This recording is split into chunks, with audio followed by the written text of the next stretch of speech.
Bonjour et bienvenue dans cette troisième semaine de la Summer School de Kaizen Campus. Pour rappel, l'objectif de cette Summer School, c'est de profiter de l'été, qui est une période un peu particulière en business pour beaucoup d'entre nous, pour se reposer quelques questions tranquillement autour de son business, sans trop de prise de tête, mais voilà, se poser les bonnes questions pour repartir sur de bonnes bases stratégiques avant la rentrée. Et la question que je voulais vous proposer pour cette troisième semaine sur 5 de la Summer School, c'est quel contenu est-ce que je dois créer pour mon business? Donc c'est une question en fait très large que vous vous posez peut-être sous plusieurs formes. Peut-être que vous vous demandez qu'est-ce que je dois écrire comme article de blog. Peut-être que vous vous demandez est-ce que je dois faire des vidéos. Peut-être que vous vous demandez est-ce que je dois être présent sur des réseaux sociaux et avec quel contenu. Peut-être que vous vous demandez qu'est-ce que je dois mettre sur mon site.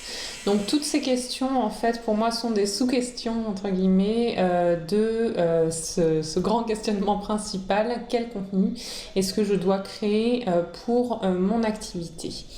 Et encore une fois en fait pour mener cette réflexion à bien, je vais vous proposer de repartir de vos clients et de leurs problématiques. Vous commencez à avoir l'habitude avec moi. On a fait des exercices assez puissants dans les 2 semaines précédentes et donc si vous avez concrètement fait ces exercices, je pense que ça va déjà bien préparer le terrain pour cette réflexion et que vous allez très vite voir dans les minutes qui vont suivre comment ça va vous aider dans votre réflexion. Donc l'idée en fait, ça va pas être de faire une tonne de contenu, de s'épuiser en contenu, qui est quelque chose que j'ai rencontré vraiment de très nombreuses fois dans les années passées auprès d'entrepreneurs. Voilà, on a beaucoup dit le contenu est roi, du coup beaucoup d'entrepreneurs débutants se sont mis à écrire de façon massive des articles et se sont épuisés, d'ailleurs moi la première, sur mon premier projet entrepreneurial, je me suis complètement épuisée en création de contenu. Mais en fait, le contenu ne va avoir de la valeur pour votre business que s'il est orienté d'une façon bien précise. Et cette orientation bien précise, ça va être en fait de l'aligner complètement avec vos offres et avec les questionnements en fait que vont avoir vos clients autour de vos offres. Voilà, ça paraît un peu définitif parfois comme point de vue entre guillemets.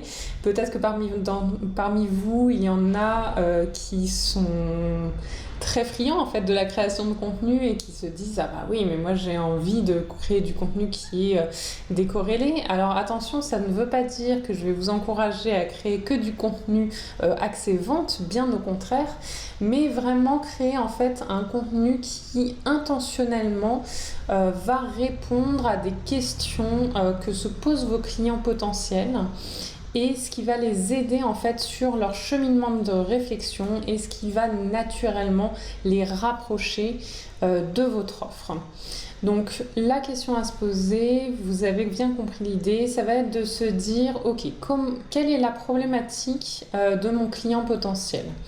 Dans son chemin de transformation, quand il commence en fait à se rendre compte qu'il a cette problématique ou qu'il ne met pas encore exactement le doigt dessus, qu'est-ce qui va pouvoir l'aider en fait pour se rapprocher d'une solution. Donc pour prendre un cas concret, peut-être que vous êtes une coach en bien-être et spécialisé par exemple sur la nutrition, mettons, allez. Et peut-être en fait que vos clients potentiels sont à un stade autour de leur réflexion sur la problématique où ils ne se rendent pas encore compte que c'est la nutrition qui crée un épuisement général chez eux. Donc peut-être que leur problématique actuelle, c'est de se dire, voilà, moi je suis épuisée, je suis à bout, j'ai jamais d'énergie, comment est-ce que je peux faire?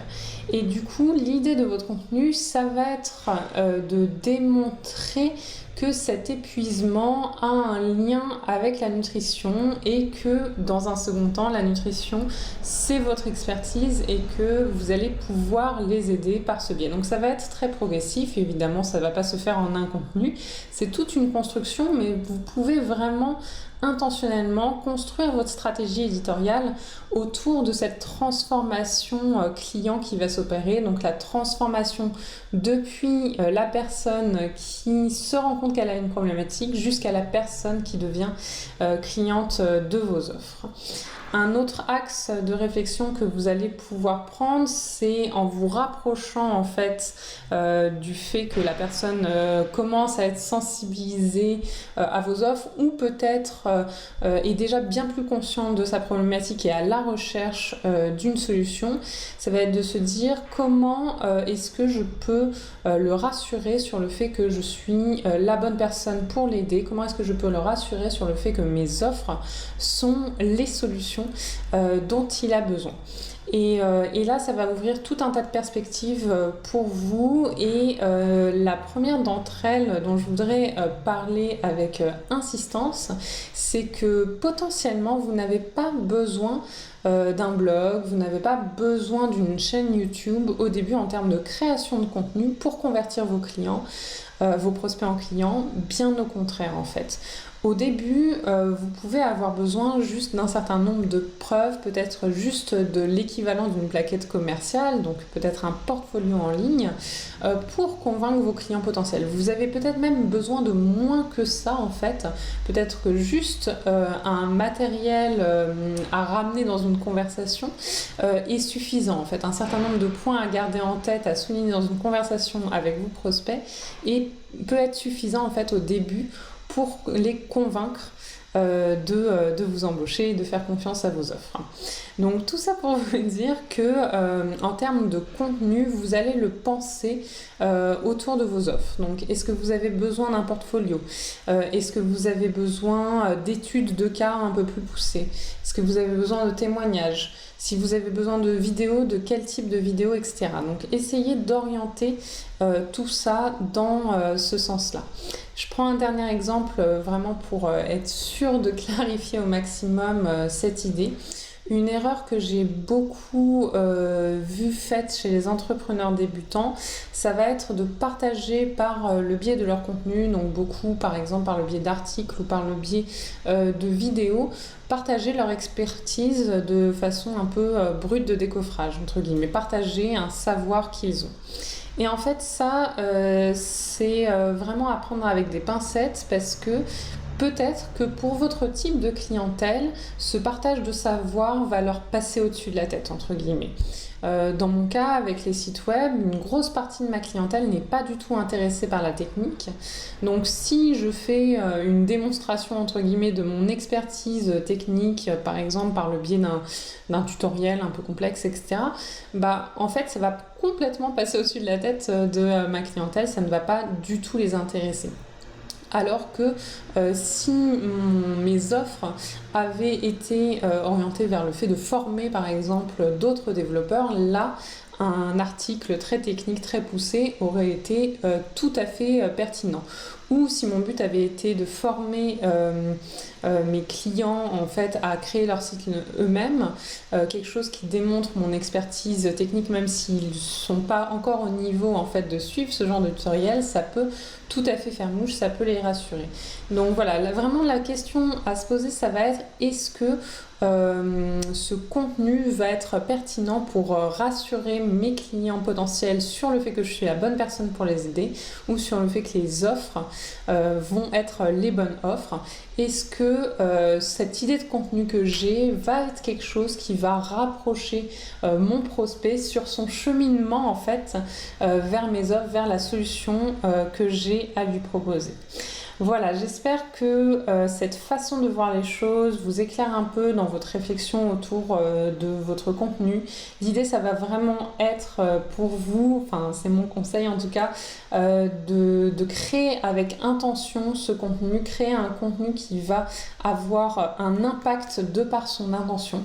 et ne pas s'épuiser en fait en création de contenu qui ne vont pas avoir d'impact direct sur, faut être pragmatique, les revenus en fait de votre business. Voilà pour cette vidéo, voilà pour cette semaine 3. On se retrouve jeudi pour un petit exercice en lien avec tout ça et à très bientôt du coup pour la suite. Bye!